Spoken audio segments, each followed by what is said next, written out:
Big TV భక్తి సమాచారం WhatsApp ఛానల్లో జాయిన్ అవ్వండి. అన్ని విశేషాలు ఎప్పటికప్పుడు తెలుసుకోండి.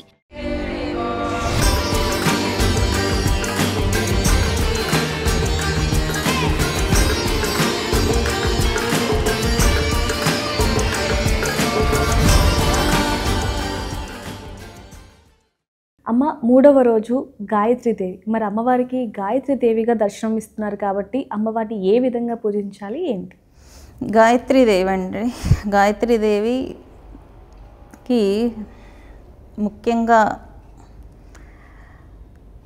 ఇంట్లో పిల్లలు ఉన్నప్పుడు పిల్లల్ని తీసుకొచ్చి పూజలో భాగం చేయడం అనేది చాలా ఉత్తమం. అక్షరాభ్యాసం చేపిస్తూ ఉంటారు.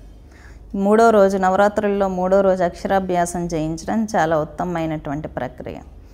నాలుకలో బీజాక్షరాలు రాయిపిస్తూ ఉంటారు. ఆ టైంలో గాయత్రి అవతారం రోజు పిల్లల్ని తీసుకొచ్చి నాలుకలో బీజాక్షరాలు రాస్తే కూడా ఆ మంత్రశక్తి వల్ల బాగా మాట్లాడతారు.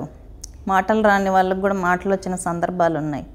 మీరు తిరుమలలో చూసుకున్నట్లయితే మాటలు రాని పిల్లోడు గోవిందా అని అన్నారనమాట. స్పిరిచువాలిటీకి అంత శక్తి ఉంది కాబట్టి స్పిరిచువాలిటీ వల్ల మాటలు వస్తాయి, మంచిగా వాళ్ళకి వాక్కు వస్తుంది, మంచి మెమొరీ వస్తుంది. కాబట్టి ఆ రోజు చేసేటటువంటి పూజలలో పిల్లల చేత చేయించడం చాలా ఉత్తమం. అష్టోత్తరాలు ఉంటాయి. వాళ్ళు కష్టపడినా ఇబ్బంది పడినా సరే వాళ్ళని కూర్చోబెట్టి వాళ్ళతోనే పూజ చేయించండి. ఇంకా ప్రసాదాలు అంటారా, మీ ఇంట్లో మీకు ఏది నచ్చితే అమ్మవారికి అదే వండి పెట్టండి. ఇంట్లో ఏది ఉంటే అదే వండి పెట్టండి.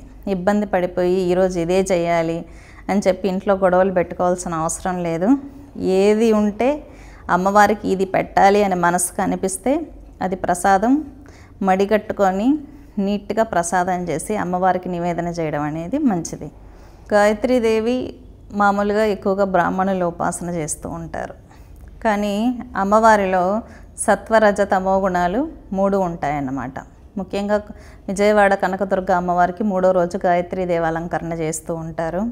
అమ్మవారు విద్యాస్వరూపిణి కాబట్టి ఎక్కువ మంది స్టూడెంట్స్, ప్రిన్సిపల్స్, లెక్చరర్లు కూడా పిల్లల్ని తీసుకొచ్చి ఆ టైంలో దర్శనాలు చేయించడం కానీ లేకపోతే కళాశాలల్లో పూజలు నిర్వహించడం, గాయత్రి మాత ఆరాధన చేయడం ఎక్కువగా చేస్తూ ఉంటారు.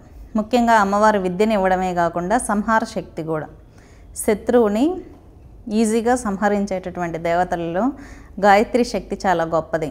అంటే సాత్వికంగా ఉన్న దేవత ఉగ్ర రూపం తీసుకుంటే ఆ వైలెన్స్ మనం భరించలేం. ఉగ్ర దేవత ఆల్రెడీ ఉగ్రంగా ఉంటుందని ఒక ఐడెంటిటీ ఉంటుంది ఎదుటి వాళ్ళకి. కానీ సాఫ్ట్ కార్నర్లో ఉండే దేవత సీరియస్ అయితే ఎలా ఉంటుందో అసలు ఊహించని కూడా ఊహించలేమన్నమాట. కాబట్టి సాఫ్ట్గా సాత్వికంగా ఉన్న దేవతలు శత్రు సంహారం చేస్తే అతి భీకరంగా సంహారం చేస్తారు. కాబట్టి అమ్మవారు ఆరాధన ద్వారా శత్రు సంహారం జరుగుతుంది, విద్య అనేది లభిస్తుంది. ఈ మధ్య హార్మోనల్ ఇన్బ్యాలెన్స్ వల్ల, ఈ నెట్ వల్ల, ఇంటర్నెట్ వల్ల చాలామంది డైవర్ట్ అవుతున్నారు పిల్లలు. సరిగ్గా ఎంతసేపు ఫోన్లు చూడడం, సరిగ్గా భోజనం చేయకపోవడం, కంటి చూపు తగ్గిపోతుంది, మెమొరీ తగ్గిపోతుంది, ఎంతసేపు వీడియోస్ చూసి సమస్యలు పెరుగుతున్నాయి. కిడ్స్లో సమస్యలు ఎక్కువైపోయి. ఇంతకుముందు గేమ్స్ ఆడుకునే వాళ్ళ పిల్లలు, కానీ ఇప్పుడు అసలు ఫిట్నెస్ లేదు బాడీలో. కింద పెన్న పడేస్తే వంకొని తీలేరు అన్నమాట. అలా ఉంది వాళ్ళ ఫిట్నెస్.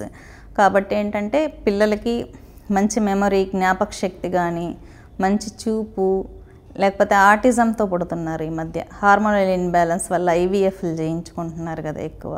వాళ్ళంతా ఆటిజంతో పుడుతున్నారు చాలా వరకు పిల్లలు. ఎందుకంటే మాకు ఆ కేసులు ఎక్కువ వస్తూ ఉంటాయి పీయటానికి. ఆటిజం అండి ఎక్కువ అయిపోయింది ఈ మధ్య, సరైనటువంటి హెల్దీ ఫుడ్ ప్రెగ్నెన్సీ టైంలో తీసుకోక.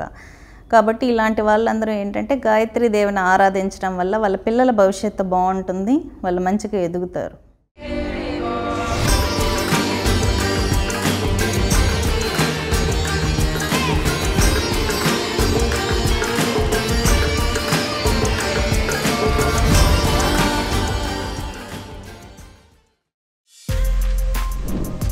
For more videos like this, subscribe Big TV channel.